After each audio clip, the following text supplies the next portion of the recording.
Hello everybody, it's Daryl Persello from PERSELLO.ca, your local real estate expert. Here today to talk to you about being a first-time home buyer and jumping into the market. I've had a lot of people reaching out lately saying, hey, is it a good time to get in the market? Absolutely, and I'm going to show you why. We've had a tricky market post-COVID in 2020, 2021, and the first stages of 2022, but now it's really a good time, even although the interest rates have gone up. We're going to talk a little bit about the market trends and why it's a fantastic time for you to make that decision and jump in. So I here at PERSELLO.ca, I'm here to help you every step of the way. It can be a stressful situation, but with the right agent, I won't say it's always smooth sailing, but at least I help you manage any turbulence and sail through the waters. So excited to be here today. Hopefully answer some questions you may have, and please reach out anytime after the presentation, and I'm happy to meet with you, chat with you, email with you, whatever to help you on your journey. Okay, so a little bit of information about me. That's my contact information, and let's get right into it. So whenever I'm watching the market, I always like to look for trends, micro trends, mega trends, whatever might suggest that things are going to get a little bit better. And this is what started the latest me wanting to do this video, actually, was to kind of think, okay, the circumstances are finally normalizing a little bit, getting a little bit better. And by that here, I'm talking about interest rates. So that's been, you can see what's happened since last summer, since last May and June, when they were 1.5, 1.8%, and everybody was wanting to jump in.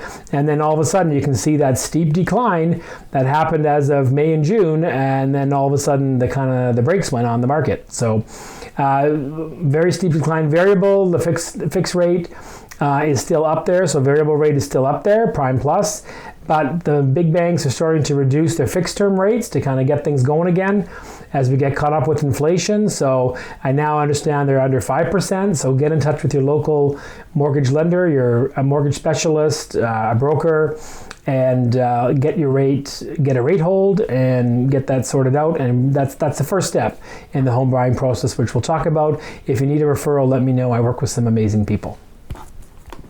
Okay, so a little bit about the stats. So when we look at what happened between this year and last year, you'll see there was a large decline in the number of sales. Again, directly related to the rise of the interest rates.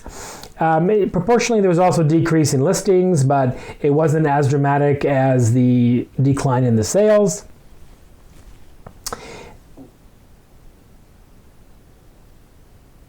You can also see that there was quite a jump up from December to January as the market picked back up again. And again, the sales are definitely picking up. I noticed this month in February as I'm out there trying to get clients in the market, seeing some multiple offers, particularly on the condo and townhouse side. So things are picking up. Detached is still lagging. What does that look like? So this is looking at the inventory classes.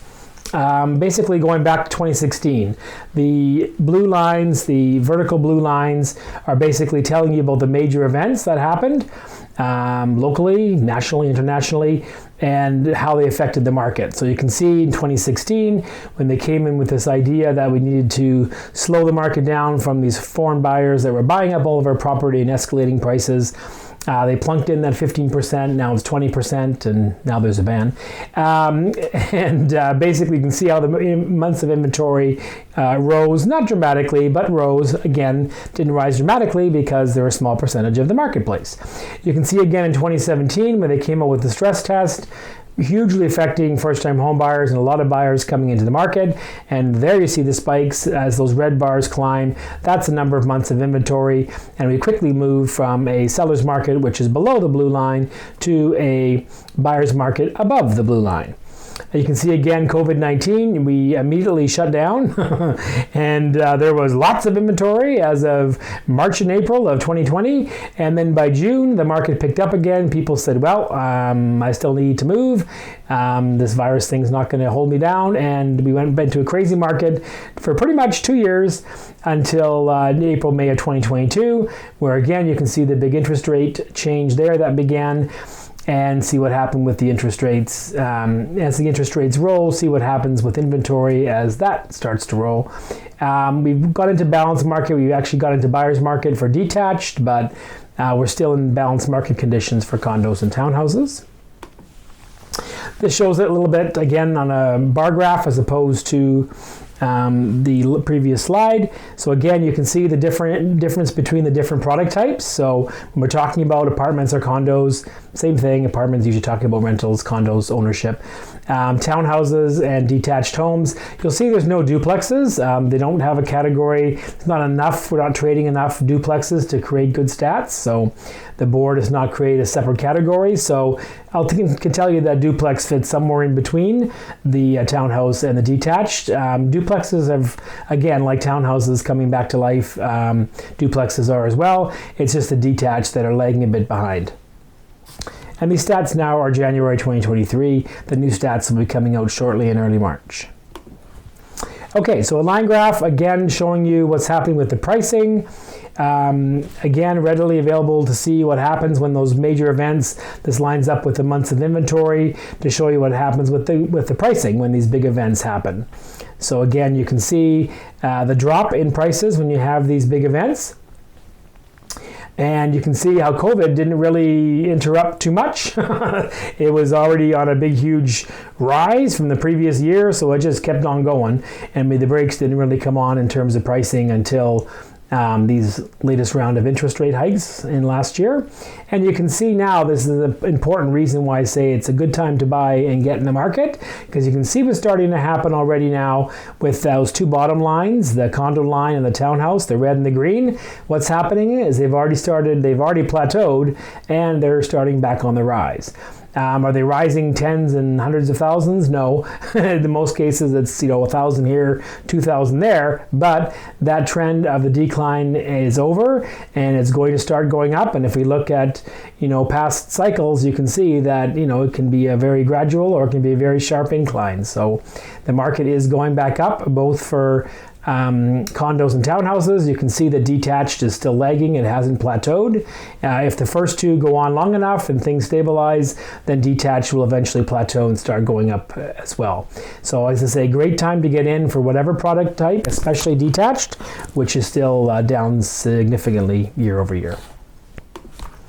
Okay, so again, just talking a little bit about this, the line graph to show a little bit about the actual prices. These are for Greater Vancouver, so everything from North Van, Richmond, Vancouver, East and West, Burnaby, New West, Tri-Cities, Pitt Meadows, and Maple Ridge. These are the stats that you're looking at. For prices, the red line is condos, the green line is townhouses, and the blue is detached. Again, pay special attention to what's happening as we came into the new year with the red and the green lines. What's happening? They've plateaued. They were plateauing just at the end of the year, and they're starting to rise again. You can still see detached is still not quite plateaued, still lagging behind a bit, and that's basically because of affordability. Everybody wants a house, but it's really difficult to buy one. Again, how much did the prices fall? Again, from year to year. Month to month, we're seeing about 1%, on average about 7% over a year ago. Again, bigger declines on the detached side. If you go out to Abbotsford and Mission, Mission was selling 1,314 for detached homes this time last year, and now they're under 900,000. So huge drop in Mission. Abbotsford similarly was up to 1.5. Now they're back under $1 million, somewhere between 950 and $1 million for an average house. So as you go further east, the declines and recess values are definitely coming down.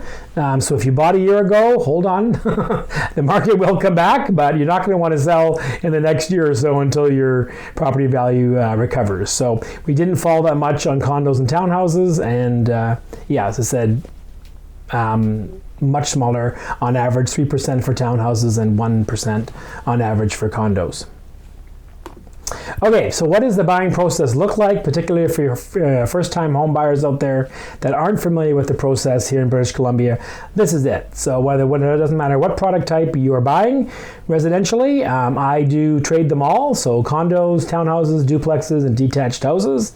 I work in all those communities that I mentioned. I don't do a lot out in the valley and beyond, but out to Pitt Meadows and Maple Ridge and everything in between, to North Van, absolutely. So please get in touch.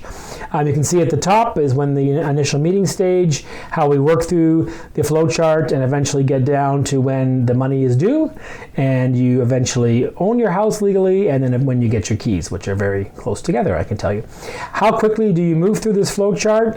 For some folks, you can move through this flow chart in a week or two, and some people it can take a year or two.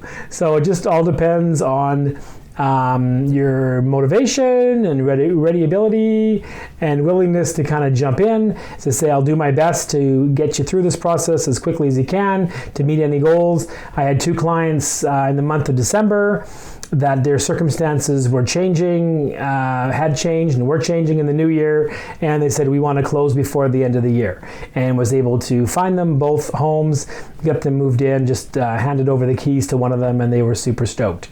Home ownership is a wonderful thing. It's a goal for most people.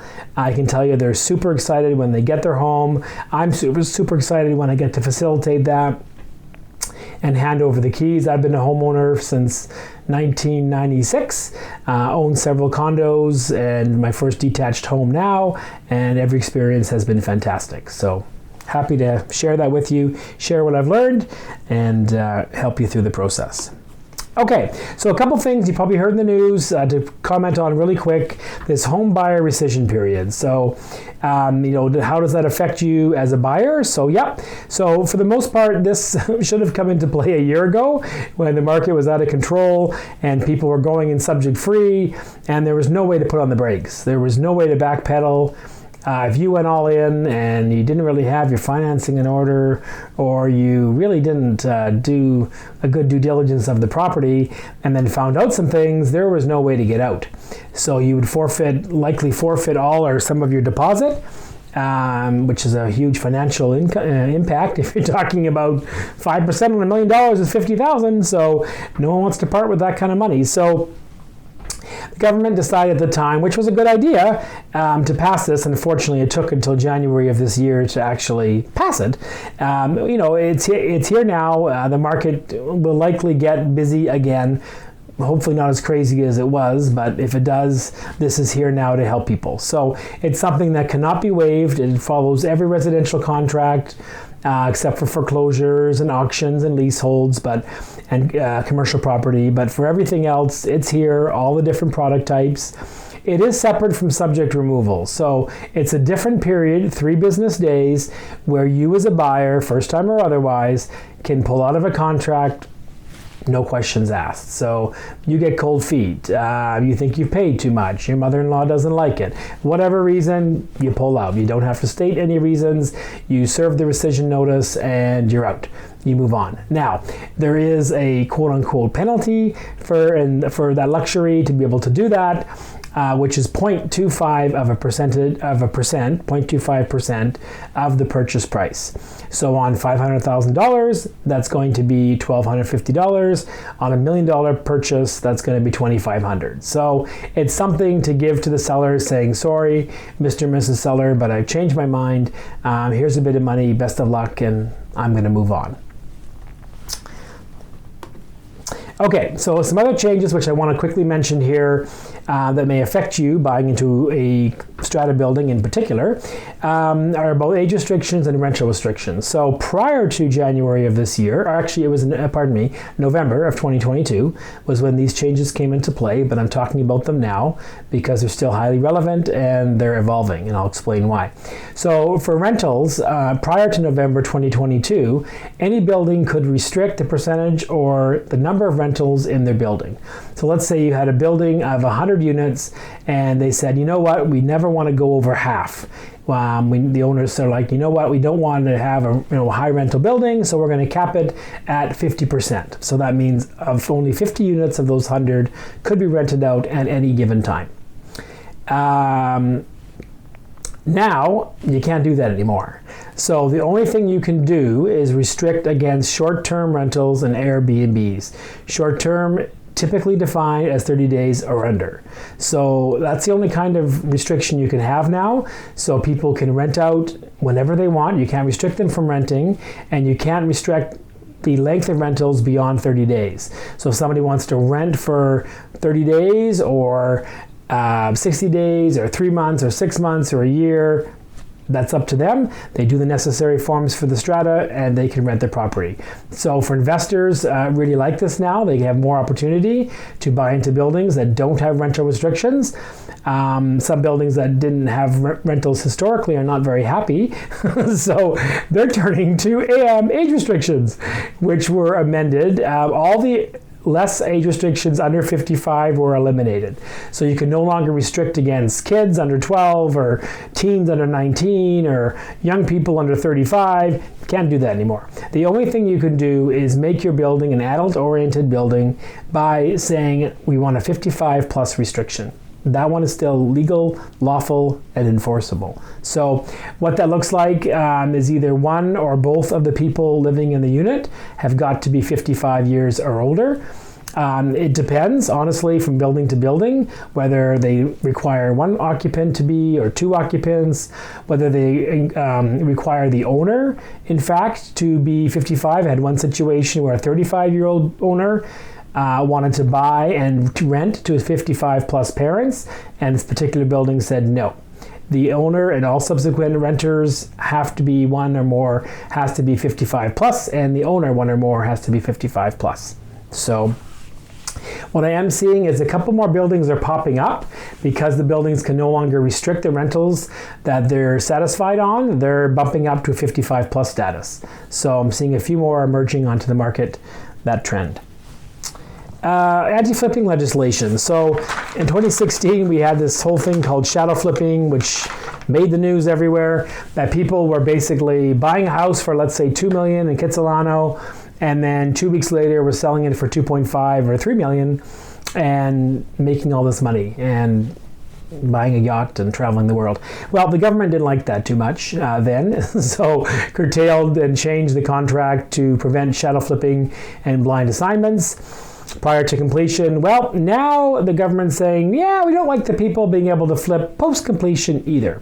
So what that means is if you are buying a home and then all of a sudden, I don't know, there's a rezoning or the market is crazy and you buy your home for, say, let's say 1.5 million, and then a month and a half later or 2 months later you find out it's worth 2 million.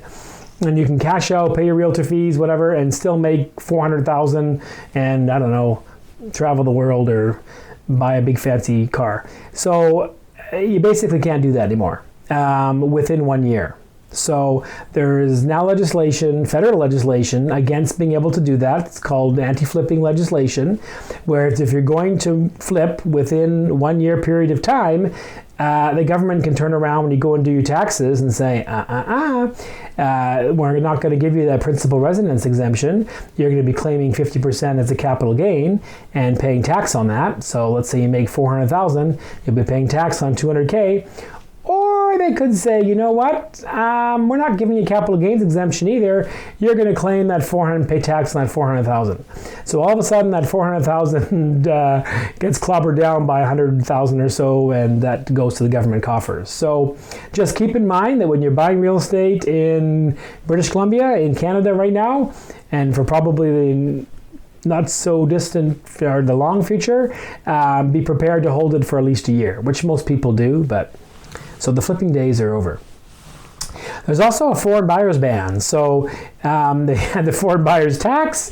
Well, now they decided to ban foreign buyers outright to try and slow things down. Again, not the best strategy, not the best idea. It's a very small segment. It's always been 5 to 7% of our local market going to foreign buyers. So again, not going to have a huge effect. That being said, if you're not a resident and you're not a citizen, you will be unable to buy in Canada, and this is across Canada, in major urban centers. So it's a key proviso that, for example, that includes, Vancouver, but does not include Squamish. We're not sure about. Whistler, we're pretty sure is exempt. So there are exceptions, but your major urban centers, Toronto, Vancouver, Montreal, Ottawa, Victoria, et cetera, it's not going to work. So if you're going to more outlying areas, there's opportunities there. Sunshine Coast, some parts of it may, some parts not, etc. So we'll see how this flushes out. This is another new one that came in January, and we'll see how it flushes out in terms of what you actually can do if you're a foreign buyer. Okay, talk a little bit about some actual first-time homebuyer programs that if you are truly a first-time homebuyer, you may be exempt from some stuff. So the first being this nasty thing called property transfer tax. You saw it on the flow chart.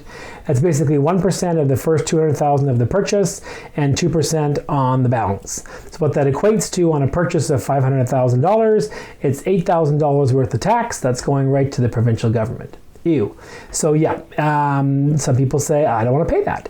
And so if you stay under the $500,000 mark, then and you're a first-time home buyer, you've been a resident of BC for at least a year, you've never owned anywhere else in the world, and you've been a good little girl or boy, you can be exempt from having to pay the property transfer tax, which is great.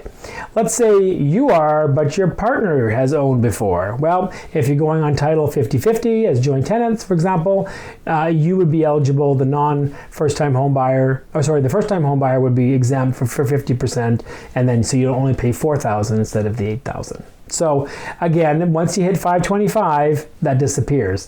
It graduates down in terms of the proportion that you can get an exemption for. Once you hit 525, then it is zero.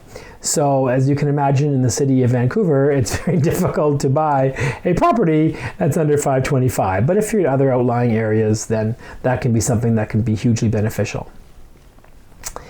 New builds. If you buy a new product and you're moving it in as a principal residence, you can be exempt up to $750.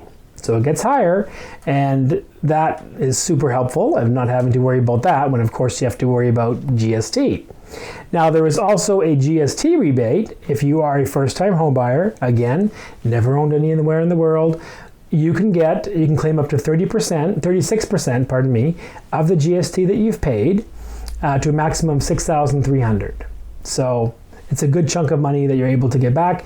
They also will let you get back the GST rebate, not for just principal residence, but also rental, if you bought it as an investment property, but you have to rent for at least 1 year. So that's really exciting. Well, the not so exciting part is it's only exempt up to $350,000 and graduates down to $450,000. So again, if your property is over $450,000, you will not be eligible for any kind of GST rebate. Hopefully they'll keep petitioning them to raise these levels, so hopefully one day they'll listen to us and raise the levels.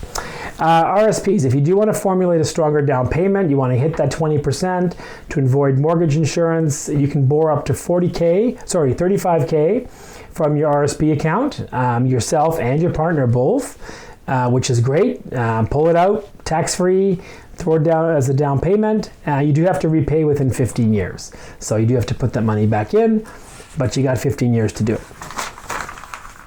Another thing I want to mention really quick, there is a federal tax credit. So small, only amounts to a maximum of about $1,500 taxable credit. So, but hey, every little bit helps. So you can, when you process your tax return for the following year, able to get a small tax credit for a home purchase as a first-time home buyer. And everybody, not just first-time home buyers, are eligible for homeowners grant. So what that is on your property taxes, you're able to claim a grant in the amount of $570. So again, it's not much, but every little bit helps. And the good news on this one is it's good up to $1.975 million. So that actually covers a lot of properties. There are additional grants for people with disabilities, seniors, veterans, etc. But again, typically everybody who is using their home as a principal residence would be eligible to save $570 off of their property taxes. You have to claim it every year, but it's there for savings. Last one I want to talk about quickly is the tax-free savings account. It's not here yet. It's coming up hopefully in a couple months' time. Should pass. It's a great idea. Lets you plunk in up to $40K. A tax-free savings account that you may be building that up for a year, 5 years, 10 years. It's taxable, tax-free income, tax-free interest that's made there that continues to grow and accumulate and help you with your down pay and other expenses when you buy a place. So that's coming. Stay tuned. And that's basically it, folks. I want to say, so thank you so much for spending some time and educating yourselves in the home buying process. You'll be more powerful for it.